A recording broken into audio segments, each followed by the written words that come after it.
দেখ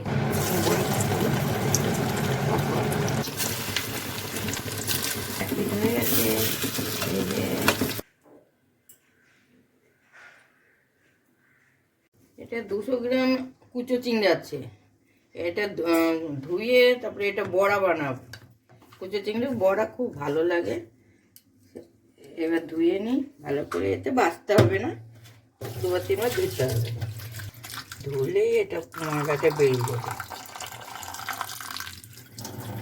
বেসন 3 চামচ, বেসন, পেঁয়াজ কুচো,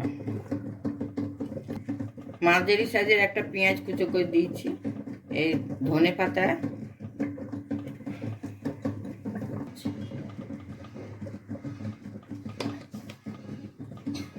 1 চামচ নুন।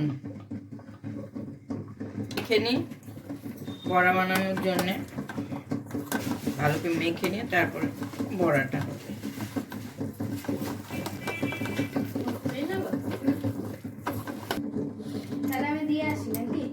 এই বড়াটা ব্যাস সব কিছু দেওয়া আছে। এবার মেখে নিই, নিয়ে এবার চিংড়ি মাছটা এভাবে মেখে নিলাম, দিয়ে এবার হয়ে গেছে মাখাটা। এইভাবে মেখে নিয়েছি, কি সুন্দর দেখুন।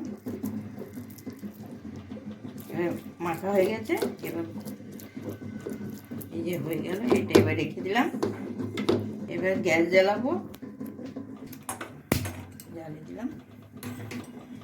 সাদা তেল দিলাম, সাদা তেলে ভালো লাগে, দেখতেও ভালো লাগে। এবার তেলটা গরম হয়ে গেছে। এবার ছোট ছোট করে মাছের বড়া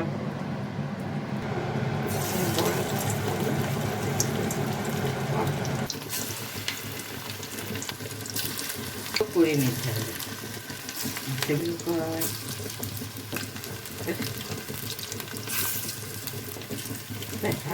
এবার এগুলো দেওয়া শেষ হয়ে গেলে এবার হালকা লাল হোক ততক্ষণ।